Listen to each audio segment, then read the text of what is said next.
Hello there, everyone. Welcome to our weekly chat. With me today, as always, is Ralph Hebgen, the Equity Research Analyst I used to work with and I've known for over 20 years. I know I don't look a day over 25. 60. Anyway, this week we're going to talk about three things. Firstly, we're going to talk about Google and its problems with AI. Secondly, we were going to talk about Adidas and its problem with celebrity endorsers. And thirdly, and perhaps more philosophically, we're going to be talking about how artificial intelligence and virtual reality could meld together and devalue fame. Shocker, shocker. It's a good job we're all sitting down. Right. Anyway, so let's first, without further ado, let's talk about the first one on the list, and that is about Google and its problems with AI. Now, what happened this week is that after all the hype with Microsoft and ChatGPT and stuff, Google unveiled its own version, which is called Bard. Now, the problem is they unveiled Bard, and unfortunately, that didn't go very well. And what happened was there was a question was asked of Bard.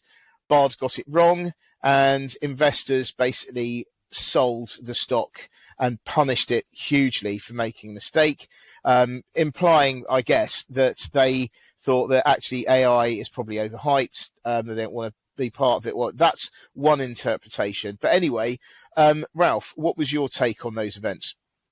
Well, I mean, first of all, I was looking forward to this with great anticipation because Yes. I'm a bit of a nerd and I was a fan of ChatGPT, and so obviously I was interested to see what Google can do. Yeah. Now, calling it Bard, it was probably a bad omen because that's the nickname of Shakespeare, and so I thought, well, they're laying it a bit, on here, and they did, because the Bard got something wrong. Now, I have to say that they didn't get it badly wrong. I mean, ChatGPT gets these things kind of wrong as well. As an anecdote, and forgive me for what I'm about to say, so I'm basically asked ChatGPT, okay, can you prove that there is an infinite number of primes? And ChatGPT says, oh, well, this is still an open problem. Well, it's not an open problem. It has been solved for 2,000 years. So everybody knows it's really not hard to know for anybody, including an AI, that this is not an open problem. All you have to do is read the Wikipedia page. So what happened to GGP was hidden because ChatGPT is not a part of a quoted company, but Google was, of course, out in the open. So it got penalized. The news was a bit sensationalist, went down 3% or so, which, however, still is interesting to see, because in response to one particular disclosure event of a company which has got going on a lot more than that, it was actually quite significant. And I think I'm just sort of repeating your interpretation of this event, Peter, with which I agree. I also think that people have now become so sensitized to the potential of this new technology when it is built into search engines that they were very highly anticipative of the potential which Google could have, because Google obviously is the world's market-leading search engine. And it is probably in response to heightened or exaggerated expectations that, or perhaps even it was like a fear which got confirmed, a fear that maybe the Google one wasn't as good as ChatGPT, and if it wasn't, then maybe the world's biggest search engine is going to face troubles. That's the sort of psychology which may have been behind it. Yeah, I mean, I definitely feel that because obviously Google got some kind of ridiculous market share of, I don't know, 90% or something. It's some ridiculous number. And the fact of the matter is that if you couple a AI with a search engine, you were going to get a different experience. I mean, a lot of people were saying that you would ask it something and then it would tell you as if it was talking to you, and it wouldn't just give you that list of links. Yeah, And that's the exactly interesting thing right. about the links is that the links depend on lots of things. One of which is SEO, so search engine optimization. One of the things that actually, I'm trying to get to grips with for Watson's Daily to try to get our rankings up, up for Google, because it's all about trying to get your, your business onto the first page of Google, because Yeah.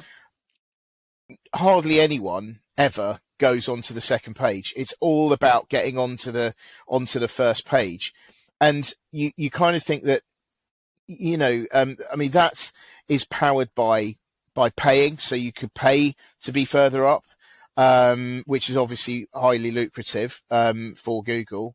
But it just means that the algorithm works in a certain way that pushes you up.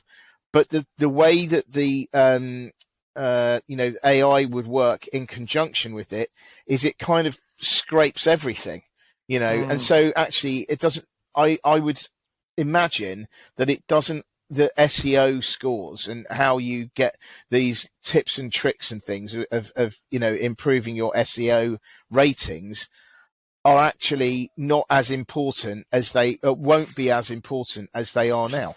Well, I don't know. It depends. I mean, I think the two large properties of a search engine, which is AI enabled, are the traditional one, which basically gives you a list of links, and the sort of chatbot on steroids type application, which allows you to actually have a conversation with the AI.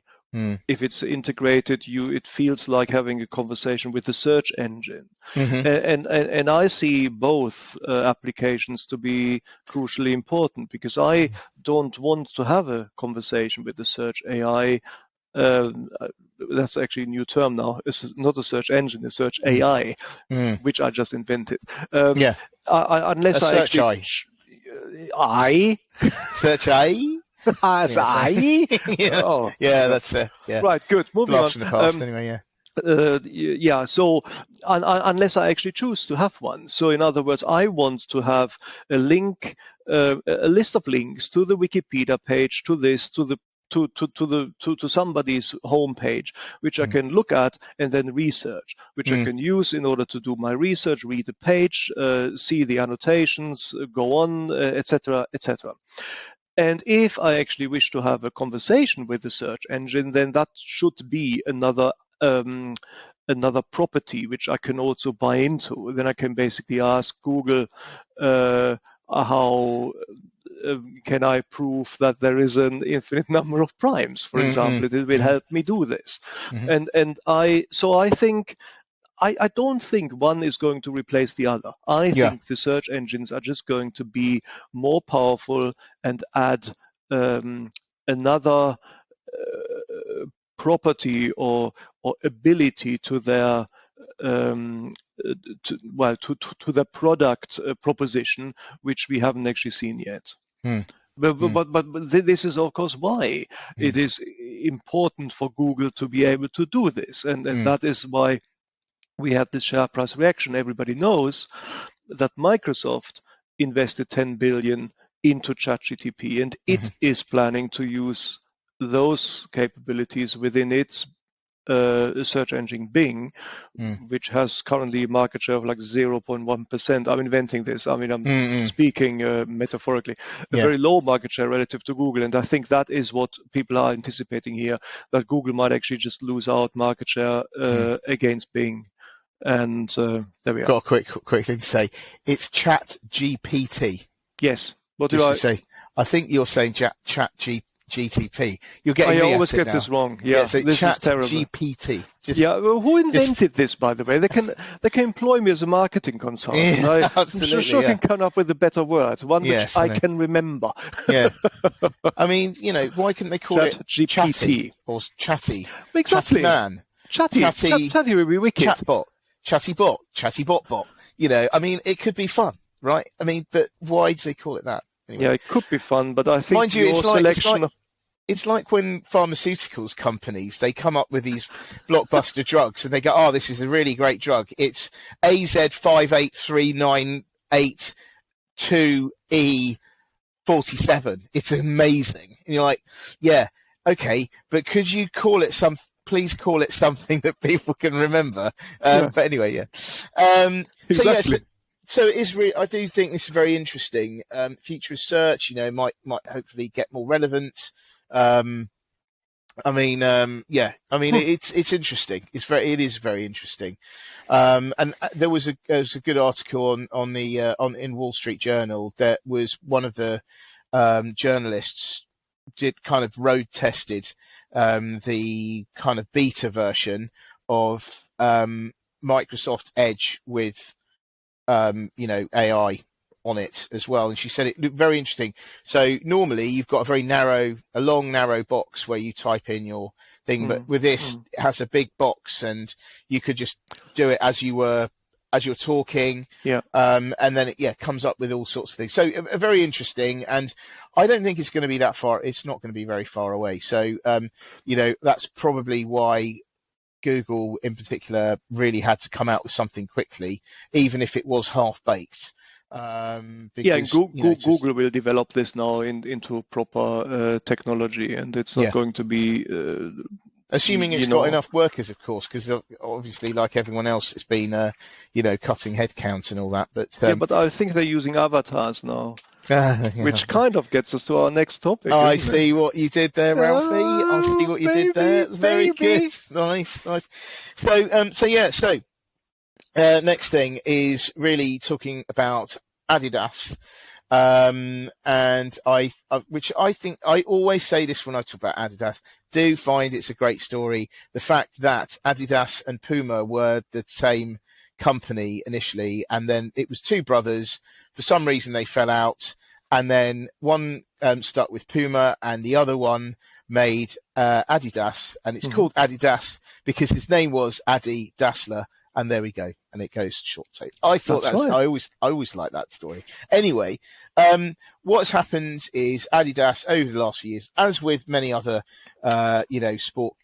sports apparel companies, footwear, whatever, they have affiliations with famous people, and sometimes they get these famous people to work in collaboration. So notably, Yeezy is one of the most famous collaborations with Kanye West, or whatever his name is, Ye, whatever he calls himself. I refuse to call him Ye. Yay. Yay. I'd love to do that. It's like basically every time you call his name, you have to do jazz hands, right? So you still go, hello, yay, like that. Anyway, sorry. Anyway, I'm just going to leave and let you talk. Yeah, so fair enough. Yeah. No, most people do that actually. That's why I'm so low at parties. Anyway, so the problem was, so you've got the problem with Kanye West, who made anti-Semitic remarks, and they basically eventually cut ties with him, but they've been left with a massive load of Yeezy trainers, which they may or may not be able to get rid of, and it's quite a lot of it's worth a lot of money. So that's one problem. The other thing is you've got Beyonce, and apparently her line of apparel has not been selling very well either. Now, the thing is that I think that what this does is it does highlight how expensive it is to collaborate with these with celebs, but also it highlights the danger that you can face. On the one hand, fair enough, Kanye West, he's always been a bit of a loose cannon, sort of park him. But someone like Beyonce, who you'd imagine is less controversial, I would argue much more marketable, and yet she hasn't done particularly well. So my sort of contention with this is, why do you even have to have real celebrities that cost loads of money and that are potentially problematic? When now, you have virtual reality and artificial intelligence, which can actually give you someone who is perfect and is always on brand. Yeah. So I mean, it was interesting because when Ralph and I were talking before this, we were talking about different options, and I know that in the daily podcasts, it might I've lost track of the days. I think even it was today. I did sort of make a passing reference to a Japanese virtual idol. So in Japan, there are these things called idols, right? And idols are usually, pop stars or young actors, actresses, and yeah, you see them on the TV all the time, and they pop up in commercials and things like that. Anyway, in Japan, there is one called, because I remember thinking I remember there was one, but I wasn't quite sure of the name. So the name is Hatsune Miku. Mm-hmm. And actually, Hatsune Miku has been around for quite some time, and he's kind of like a manga character, Yes. but does singing and all that kind of stuff.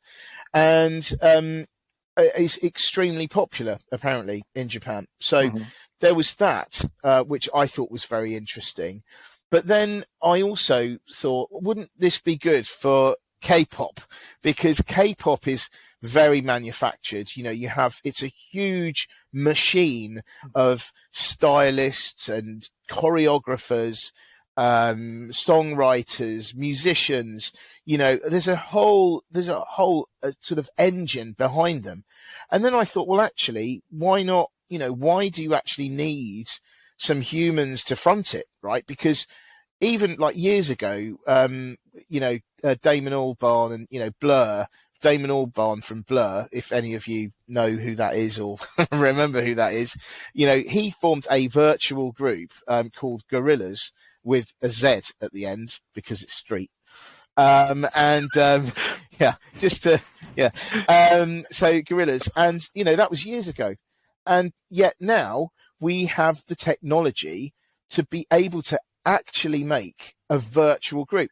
Now, the thing that I found when I was talking with Ralph was that actually was it last week or a couple of weeks ago, in fact, there was a virtual K-pop group and that made their debut called Mave, M-A-V-E. And, you see there's a picture on this. I'm looking at an article from NME, New Music Express, whatever it's called, the industry magazine. Yeah, absolutely. And honestly, you would not know. You would think that was they were real people, but they're not. And it is incredible. But I mean, Ralph, what's your take on this? Oh yeah, I'm excited by all of these possible developments. I mean, your thoughts are really interesting here. Why indeed use human? What are these people called? Influencers, product sponsors. Yeah. If indeed they can go off at a tantrum and destroy billions of commercial value for you. Yeah. And the technology is there. We've just talked about ChatGPT and the Bard, etc. Yeah. I want to throw something else into the mix, which is a software. It's a games company. I think it's Epic Games, and they have a software platform called Unreal Engine. These guys, Unreal Engine, and we can't show this here, but if you guys have just 5 minutes and go on YouTube and type in MetaHuman Creator, you will see something quite fascinating. Some might find it frightening. I find it super fascinating. The MetaHuman Creator is in fact a creative engine which allows you to create an avatar. In the olden days, now these are olden days, this would be an avatar. And so you can basically do a pictogram like you see of Peter in the logo for the company. You can pick the hairstyle, pick glasses, etc. This, however, is indistinguishable from a human being. Mm. And I know this always sounds like hyperbole, exaggeration when you hear it spoken by somebody. Everybody exaggerates all the time. So I'm going to leave you to I your never, judgment. ever in my entire life have ever exaggerated. I just thought I'd let you throw it out there, let you know. Yeah, cool. So I basically, I guys, just go on YouTube, MetaHuman Creator, check out the promotional video of Unreal Engine itself, and then also please realize this was launched 2 years ago.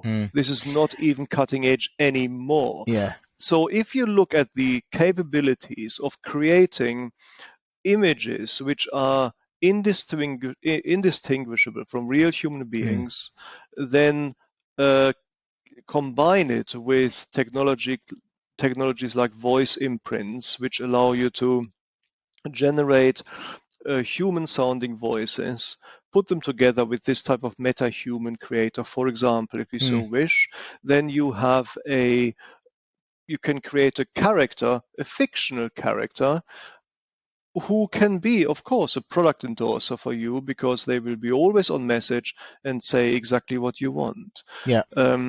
So I think that this is going to be a very interesting field. Talking about Hatsune Miku, now this used to be a person who's basically a manga character, as you know, and she kind of emerged into real virtual life.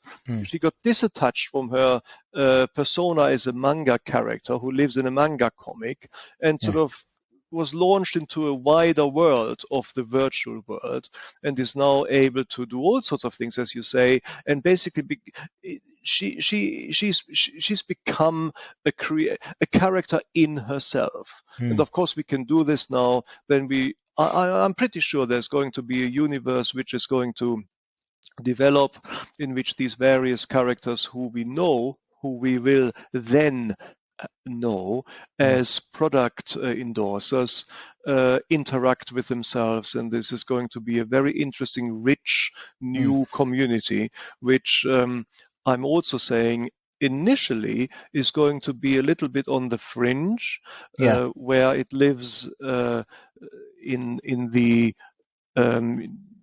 well, let's say consumption horizon of people who are comfortable with this type of technology. But this type of thing has a habit of becoming mainstream at an exponential pace. So I'm excited. Yes, it is amazing. And, going back to, say, the K-pop example, I think that the possibilities are endless because you could have you could have the group doing virtual concerts, and it doesn't matter where they are because they can be everywhere all at the same time.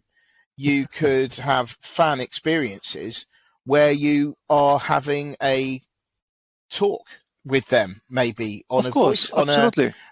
on a call like this. Yes. And they could be powered by AI, and you think, if you are into something that much that you're okay with the knowing that character isn't real and that what they're saying to you isn't real, then the whole kind of fantasy can just continue. And it's you just see, the monetization of that it potentially is enormous. Is enormous, absolutely, because it does create a new market, a market which did not exist before. Just like the internet has created new markets which did not exist 20 years ago. And you see, this is also where concepts which have prematurely been talked about as dead, like the metaverse, are going to come to life. You see, what is interesting is that if you have an avatar who is indistinguishable from a human being, like a meta-human, let's say, and this person has become associated with, let's say, a product as an endorser, Adidas, then you have a fictional character which springs to life in the context of a product. This character, this character may then come to fame. We talked about the end of fame. It's not the end of fame, it's the end of human people being focused, being the focal points of fame. So that person becomes becomes a character of interest in themselves, and you can then meet them and talk to them in the metaverse. Now, the metaverse is not going to come to life and spring out and burst out of its existence as Fringe before the physical devices which enable it become easier. The current whatever they're called, the 3D goggles, they are too heavy. You can't wear them forever. It's not really nice. But if that becomes easier to wear, easier to set up, it is then when these kind of technologies explode into the mainstream. And we've seen that with the internet. And I can still tell you an anecdote. We don't have that much time today, so I won't. But I can still pinpoint 18 years ago when my bosses in the company didn't know how to use the internet-enabled PC. But the guy from IT who I talked to said, this is wicked, the internet, wicked cool. And I was sort of cut in the middle. I used that PC. I used it was interesting. I didn't really see the potential. But that was the cutoff point. 18 years later, 17 years later, everybody uses the internet all the time without knowing that we are using it. And that is, I think, also going to happen to the metaverse as it congeals into an ecosystem of products enabled by all these various strands. Yeah. No, it's amazing, isn't it? Well, anyway, yes, like you say, I haven't really got much time, unfortunately, today. One last thing I will leave you with, though, is a fantastic money-spinning idea. Oh, God. Right? What about virtual reality Love Island? Right? Where you'd create the perfect mix of characters. Give them a backstory and just basically throw them on an island and then just see how it goes.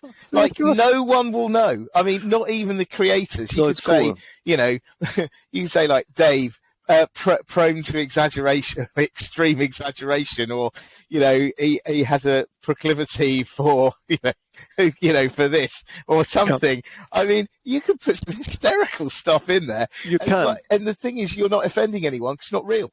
And exactly, and you can run this 24/7. And you can make it so extreme, it would be hilarious. It's completely possible. I mean, you can put programs into competition with each other in order to create a virtual evolutionary environment. That has been done, and so you can do this with avatars.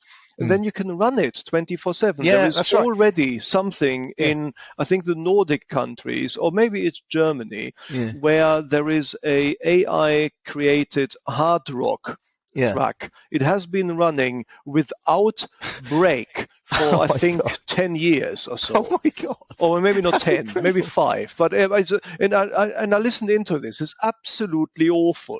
I mean, even by the standards of heavy metal, it's and I like heavy metal.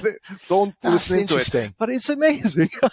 But that's the thing, though. Do you know, like, this is, I mean, I am an old man, right? But I do remember, like, really early on in the day, days of everyone sort of starting to use computers and things, there was this screensaver thing that I really wanted. Oh, yes.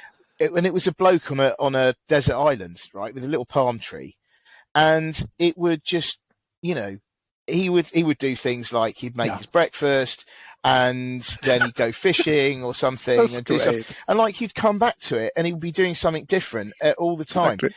And the thing is, this would be a much scaled up version where you could just keep it going and going. And they would be the perfect brand. You'd have these brand ambassadors all on one island.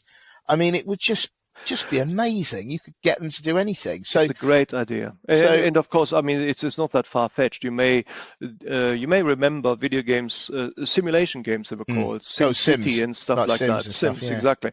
And so you basically run it and then you leave it, and then 5 days later would go back to it, and your entire city has been taken over by ivy or something. I mean, absolutely great. Yeah. So So we could be seeing that. But anyway, and all that would ties in very well with Metaverse. But of course, at the moment, we're at with Metaverse or Mark Zuckerberg's version of it. We can't get too excited because at the moment it's just a head floating on a body. Well, it is, but again, I mean, the people don't see the potential of this. You were developing the ecosystem of products. All of this has to cook for a while before it comes together. No, and then all of a sudden you see the metaverse being interesting as a place, a space where all of this comes together. And when it becomes more mainstream, it explodes into the mainstream, and all of a sudden it is there. And we can't remember a time where we actually didn't have the metaverse. Exactly. And I think this is where this is going to go. I can't put a time scale on it. Who knows? But 10 years, 20 years, I wouldn't be surprised. Absolutely. One final thing is, let's not forget NFTs. NFTs are weird, but basically there are people who have money enough to buy, let's say, an NFT Nike shoe for £10,000, which you can only use within Decemberland. Or, well, Second Life is now old, but Decemberland, for example, you have your avatar walk around in an NFT Nike shoe. Now, these things are going to be designed by AI. They already are. If you look on the internet and check out AI-designed fashion, you would see some weird-looking designer shoes, which, to be honest with you, are pretty cool. I mean, some of them look as if they're actually wearable. And this is in the real world. Let's not forget about the real world. This is where we are. So all of this is fascinating. I'm looking forward to seeing how this works. And as a final announcement, I think, for this show, can I just reveal that I currently am by the pool and I'm sipping a pina colada. This is not me. This is actually a meta-human. Nice. Yeah. I thought you were looking particularly good today. So, but anyway, on that. Cool. On that, I think let's end it there. But thank you very much indeed, as always. Really fascinating to have a chat. We'll be back again very soon. Excellent. Many thanks. Cheers, guys, for listening. Bye. Thank you. Bye. Bye.